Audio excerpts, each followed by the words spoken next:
ఈ నిరాహార దీక్ష శిబిరానికి మన వైఎస్ఆర్సీపీ నాయకులైనటువంటి అన్న నడవలసిందిగా విజ్ఞప్తి చేస్తున్నాం. గారిని కూడా వేదిక మీద సాధారణంగా ఆహ్వానిస్తా ఉన్నాం. వారిని కోరుతూ ఉన్నాం.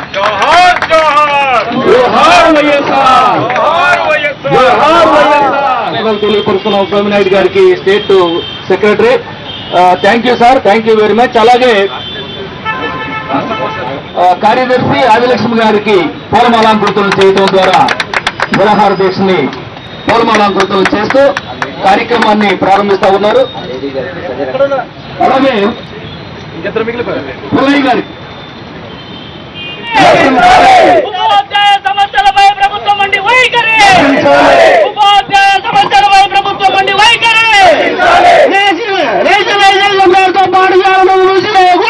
టీచర్స్ ఫెడరేషన్ వారి ఆధ్వర్యంలో 2 రోజులు నిరాదేశ కార్యక్రమంలో ప్రారంభించడం జరిగింది.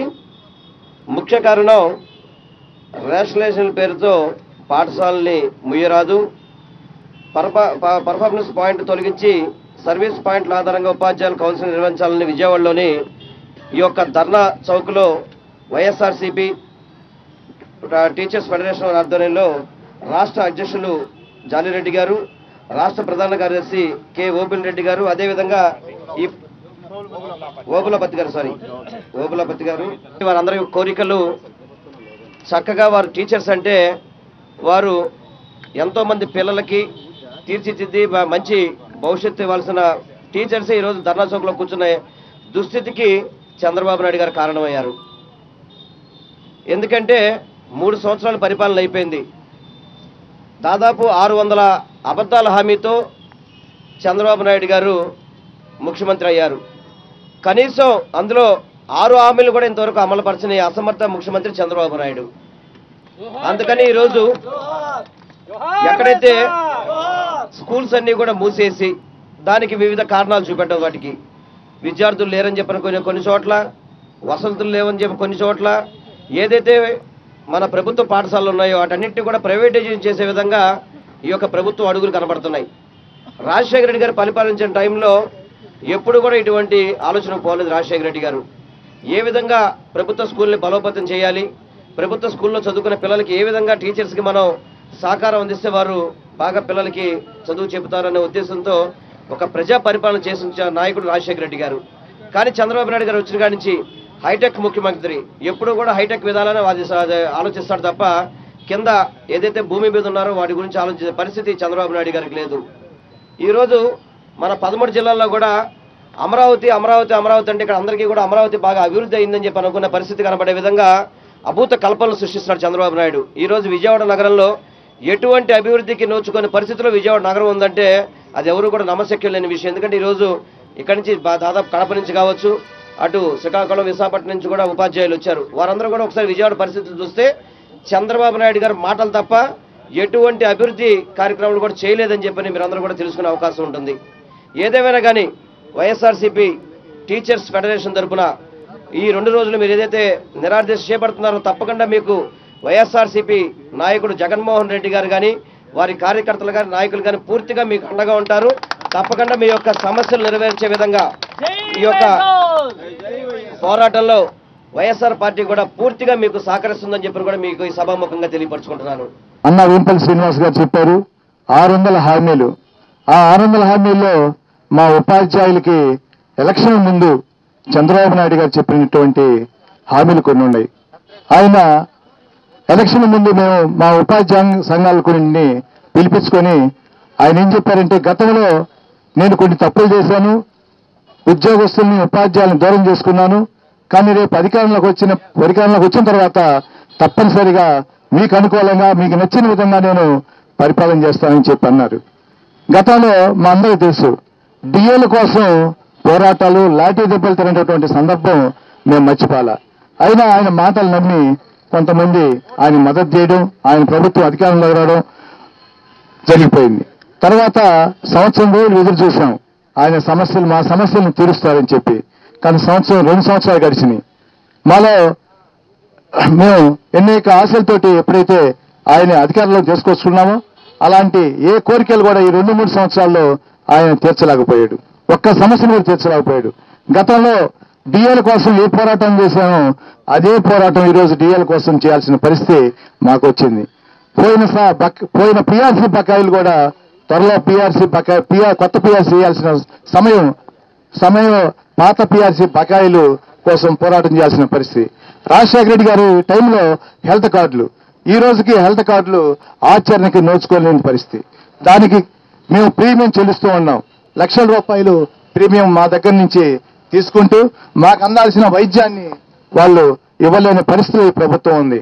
మరీ ముఖ్యంగా ఈ మధ్యన ఉపాధ్యాయ బదిలీలు, వేసవి కాలంలో పూర్తి చేయాల్సిన ఉపాధ్యాయ బదిలీలు తీసుకొచ్చి ఈ యొక్క కొత్తగా స్కూల్స్ ప్రారంభించేసుకునే టైంలో ఈ కౌన్సిలింగ్ ప్రక్రియను చేపట్టి ఏ విధంగా ఈ ప్రభుత్వ బడులు మూసేయాలనే లక్ష్యంతో రేషనలైజేషన్ ఒక పక్క, ఈ విధంగా స్కూల్ ప్రారంభించే టైంలో బదిలీల ప్రక్రియ పెట్టి ఉపాధ్యాయులందరూ ఈ బదిలీల్లో ఈ యొక్క ప్రక్రియలో పాల్గొనే విధంగా అడ్మిషన్స్ విద్యార్థులను చేర్చుకునకుండా ఈ ప్రభుత్వ పాఠశాలను నిర్వీర్యం చేసి ప్రైవేటు పాఠశాలని బలోపేతం చేయాలనే లక్ష్యంతో ఈ విధంగా కార్యక్రమాలు చేస్తున్నారు. దానికి వ్యతిరేకంగా మేము రేషనలైజేషన్, బదిలీలో పెర్ఫార్మెన్స్ పాయింట్లు, పనితీరు బట్టి పాయింట్లు ఒకసారి గమనించండి. మాతో పాటు అనేక మంది ఉద్యోగస్తులు ఉండవు, ఎవరికి లేవు పెర్ఫార్మెన్స్ పాయింట్లు బట్టి వాళ్ళకి బదిలీలు. అలానే మా ఒక్కరికి ఈ యొక్క పెర్ఫార్మెన్స్ పాయింట్లు బట్టి బదిలీలు అనేటువంటి కార్యక్రమాన్ని చేపట్టి మమ్మల్ని మానసికంగా మమ్మల్ని ఇబ్బంది పెడుతూ మాకు బోధనకి దూరం చేస్తూ మా దగ్గర నుంచి విద్యార్థుల్ని ప్రైవేటు పాఠశాల వైపు తీసుకుని పోయే విధంగా ఈ యొక్క కార్యక్రమాలు జరుగుతున్నాయి. దానికి నిరసనగా ఈరోజు మా రాష్ట్ర కమిటీ అందరం 2 రోజులు నిరాహార దీక్షకి మేము కూర్చున్నాం. Thank you very much. మిత్రులారా, ఈ రోజు ఈ రాష్ట్రంలో అన్ని వర్గాల వారు, అన్ని ప్రజల వారు రోడ్ల మీదకి వస్తున్నారంటే కారణం ఏమంటే ఈ రాష్ట్ర ప్రభుత్వానికి అంటే ఈ ముఖ్యమంత్రికి కానీ ఆ సంబంధితటువంటి మంత్రులకు కానీ అంటే ముఖ్యంగా ఈ రోజు మా విద్యాశాఖ మంత్రులకు కానీ ఏమాత్రం సిద్ధసిద్ధి లేదనేది ఆంధ్రప్రదేశ్ వ్యవసాయ టీచర్ ఫెడరేషన్ గా మేము ప్రభుత్వానికి హెచ్చరిస్తున్నాం. మిత్రులారా, ఏంటంటే ఈరోజు రాష్ట్రంలో అన్ని ఉపాధ్యాయ సంఘాలతో పాటు ఆంధ్రప్రదేశ్ వ్యవసాయ టీచర్స్ ఫెడరేషన్ అనేక సందర్భాల్లో ఈ రాష్ట్ర ప్రభుత్వానికి ఈ సమస్యలు పరిష్కరించాలని అనేక సార్లు విజ్ఞప్తులు చేశాం. అదే సందర్భంలో ముఖ్యంగా బదిలీలు అనేటువంటి విషయం వచ్చినప్పుడు బదిలీలు అనేటువంటివి కేవలం సెలవులలో మాత్రమే నిర్వహించండి. ఎందుకనగా పాఠశాలలో ఉండేటువంటి విద్యార్థుల యొక్క బోధనకు ఆటంకము కలగకూడదు వారిని.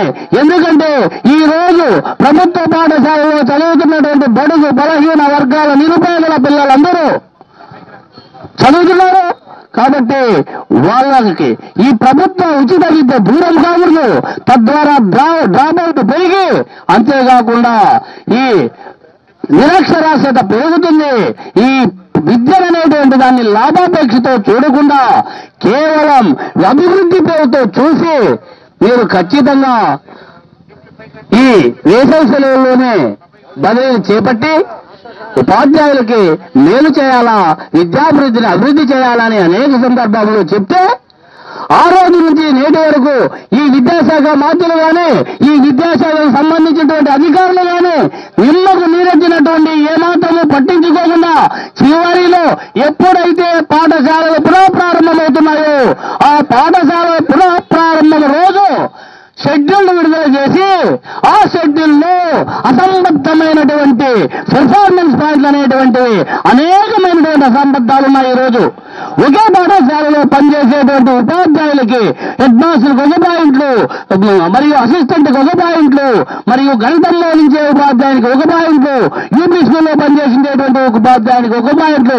అంటే ఉపాధ్యాయుల మధ్య చిచ్చు పెట్టి ఈ ప్రభుత్వము చాలా దయనీయమైనటువంటి పరిస్థితుల్లో పనిచేస్తుందనేది మీరు దృష్టికి తెస్తున్నాం. మిత్రులారా, ఉపాధ్యాయులందరినీ అఖండ గోచరంలో పడేసింది. వారికి ఎటు పోవాలో తెలియట్లేదు, ఏం చేయాలో తెలియట్లేదు. ఈ షెడ్యూల్ అనేటువంటిది ఏ తేదీ లోపల మనం దరఖాస్తు చేసుకోవాలా, ఒకవేళ ఆ దరఖాస్తు భారాన్ని